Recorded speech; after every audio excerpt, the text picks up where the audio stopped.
Phyllis, with her caving friends from Arizona, joined a trip to Belize to help map Mountain Cow Cave. Every day, she trekked about an hour up the mountain trail to the cave entrance.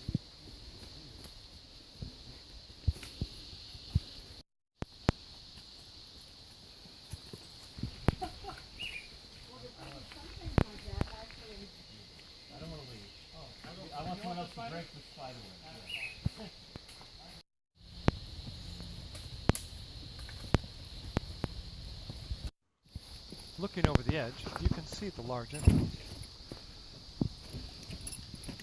The army ants up there.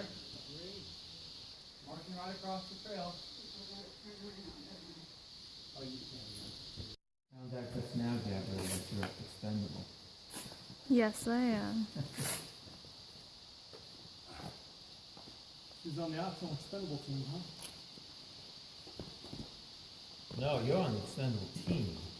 She's just the expendable one on Joel's team. Joel's not expendable. As the senior sketcher, she approached her first day in the cave. She found a 6-inch whip scorpion nearby. A quick breath of air sent him scuttling away. All the grunting and groaning. Oh, crud.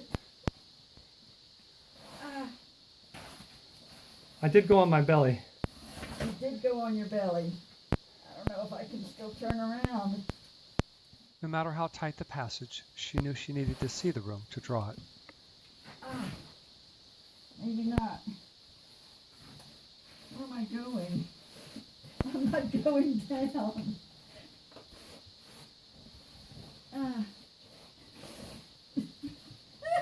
Don't go butt first. This will not work. Okay, I think I'm on my belly now to get back into the place I need to be. There's like a rock here. Yep, it's that big red rock you got to go over. Big red rock is not cooperating. That's good. Now my feet are tangled. Oh, come on, foot.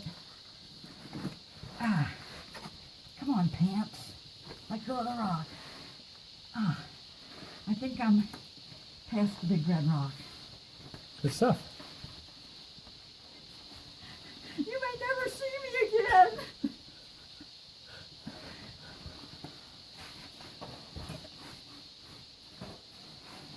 It's stealing my shirt.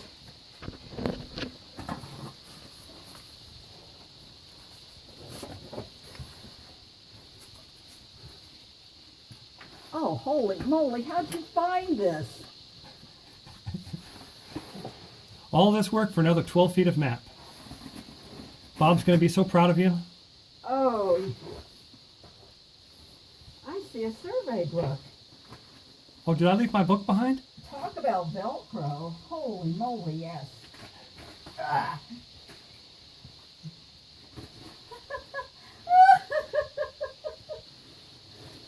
Here she is reviewing her sketch with the instrument reader.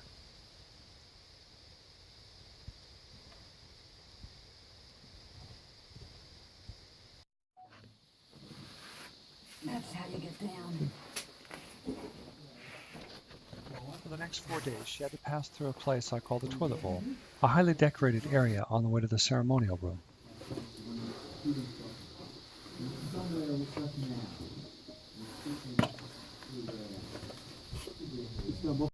Yeah. He says put this I book. kept looking for orange. It's black today. Hold on. All right, I got it. Can I get this one? With the support? I need to get this one over here. She needed help from the local cavers over some difficult obstacles in the cave. She had to change instrument readers depending on who could help each day. Phyllis set a hard pace for the younger members of the expedition to follow. This huge room full of 1,000-year-old artifacts and human remains was her goal to finish for the week. The archaeologists have left them in the cave.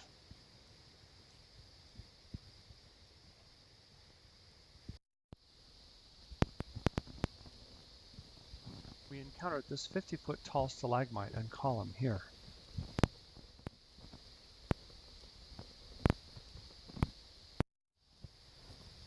The ceremonial room was so large that sometimes all you could see was the flickering lights of your fellow surveyors in the distance. So y'all came from Bob? Yeah. Where's Bob? So, Here's our cartographer sketching a small part of the room. The floor was covered with these splattermite formations. They are so far from the ceiling that the water would splatter and cover the floor in flat gray formations instead of making columns.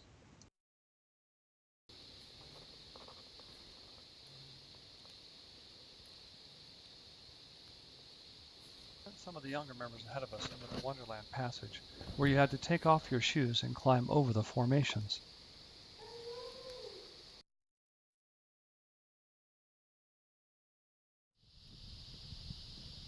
Deep in the cave, we found a pseudoscorpion.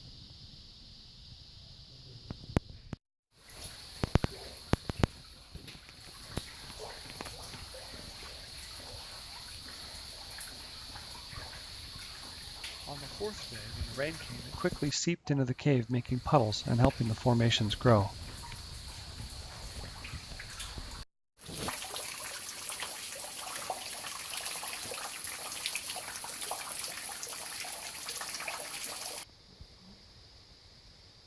The formations in the cave were beautiful, but occasionally we found human remains.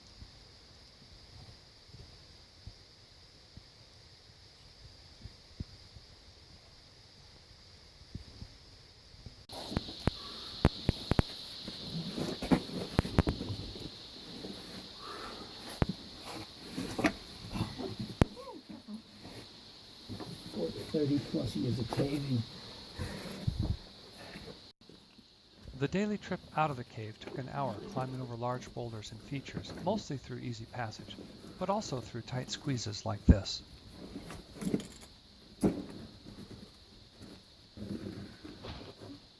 By the end of the day, you were soaked to the skin in the 90% humidity of the warm cave.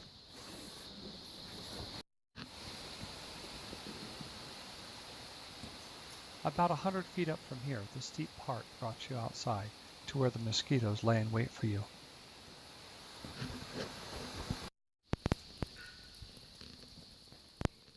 The steps here were placed by the Mayans 1,000 years ago.